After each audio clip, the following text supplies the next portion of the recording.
Hello hi மக்களே, எல்லாத்துக்கும் வணக்கம். நம்ம இப்போ எங்கே போயிட்டுருக்கோன்னா சிங்காநல்லூர் அம்மன் கோவில். அது வந்து தாராபுரத்தில் இருக்குது.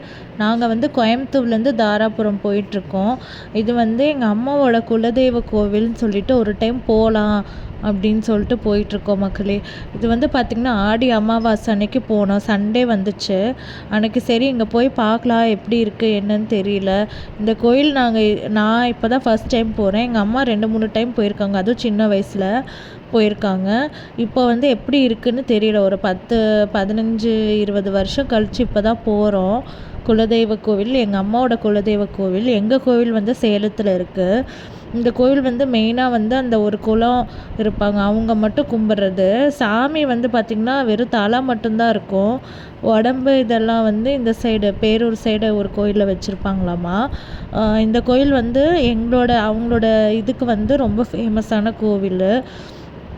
கோயம்புத்தூர்லேருந்து தாராபுரம் போகிறதுக்கு பார்த்திங்கன்னா 2-3 மணி நேரம் ஆயிடுச்சு. தாராபுரத்துலேருந்து கொஞ்சம் உள்ளே போகணும்.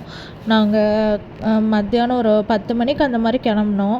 1 மணி பூஜைக்கு போயிடலாம் அப்படின்னு சொல்லிட்டு தான் போனோம். பார்த்திங்கன்னா இங்கே பாருங்களேன், ரோடு எல்லாமே எவ்வளோ சூப்பராக இருக்குதுன்னு சொல்லிட்டு.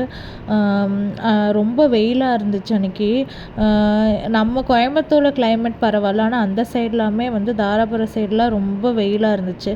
2-3 ரூட் காட்டுச்சு. பொள்ளாச்சி சைடு போகிறது, இன்னொன்று வந்து சூலூர் சைடு போகிறது காட்டுச்சு. எங்களுக்கு கூகுள் மேப் பார்த்து தான் போனோம். அப்புறம் பல்லடம் சைடு போகிறது ஒன்று காட்டுச்சு. எங்களுக்கு எதில் போகிறதுனே தெரில. கிலோமீட்ரு வச்சு சரி ஏதாவது ஒரு ரூட்டில் போகலாம் அப்படின்னு சொல்லிட்டு போனோம். ரோடெல்லாம் பார்த்திங்கன்னா ஃபுல்லாக இப்படி தான் இருக்குது. ஃபுல்லாக காடு இந்த சைடெலாம். அப்புறம் இந்த விண்மில்லெல்லாம் நிறையா வச்சுருந்தாங்க. இங்கே பார்த்திங்கன்னா பஸ் எல்லாம் ஓவர்டேக் பண்ணுறக்கே விடவே மாட்டேங்கிறாங்க. இப்படி தான் போகுது. அதுக்கப்புறமா இங்கே பார்க்குறக்கு உங்களுக்கு இப்படி இருக்குது. ஆனால் வந்து கிளைமேட் வந்து ரொம்ப வெயிலாக இருந்துச்சு அந்த சைடெல்லாமே. கோவில் ரொம்ப அருமையாக இருந்துச்சு மக்களே. ஆடி அமாவாசைக்கு ஒரு நல்ல இதில் போகணும், ஒரு கோயிலுக்கு போகணும், இது பண்ணணும்னு நினச்சோம். அதே மாதிரியே போயாச்சு.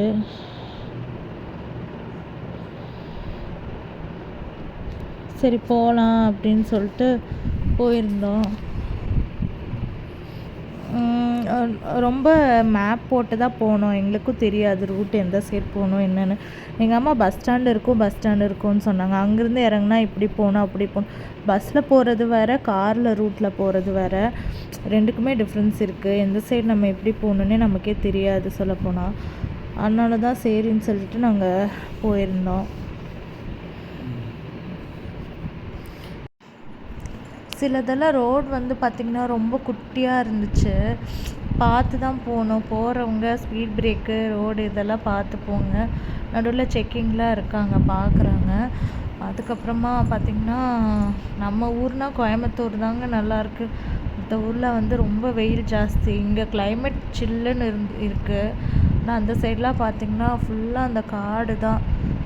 பயங்கரமான காடாக இருக்குது. சைட்லலாம் பார்த்திங்கன்னா ரொம்ப வெயில் பயங்கர ஜாஸ்தியாக இருந்துச்சு. பாருங்கள் எவ்வளோ விண்மில்ஸ் இருக்குதுன்னு சொல்லிட்டு. இந்த சைட் ஃபுல்லாக நிறைய விண்மில்ஸ் இருக்குது. அவ்வளோ விண்மில்ஸ் இருக்குது, ஓடிட்டே இருக்குது பாருங்களேன். நிறைய போட்டிருக்காங்க.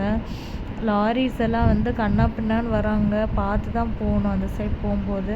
ஆனால் ஒரு ரூட்டில் போனால் டோல்கேட் இல்லை. அதுதான் உங்களுக்கு பெரிய ப்ளஸ் பாயிண்ட்டு.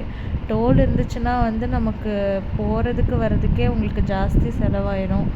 பெட்ரோலுக்கு அடிச்சுட்டு டோலுக்கும் அடிச்சுட்டு போகணுன்னா ரொம்ப கஷ்டம். டோல் இல்லாதது ரொம்ப நல்லதாயிடுச்சு. இந்த மாதிரி வயல்வெளிக்குள்ளே தான் கோயிலை அமைச்சிருக்காங்க. வயல்வெளி, 2 சைடும் வயல்வெளி. கோயில் ரூட்டே அவ்வளோ சூப்பராக இருந்துச்சு. பார்க்குறக்கே ஒரு கிளைமேட்டு, இந்த இது பார்க்குறக்கே ரொம்ப இதாக இருந்துச்சு. வெயில் இல்லாமல் இருந்திருந்தால் கொஞ்சம் நல்லா இருந்திருக்கும் பார்த்துட்டு போகிறதுக்கு. இங்கே பாருங்கள் ரொம்ப வறட்சியாக காடுங்களாக இருக்குங்க.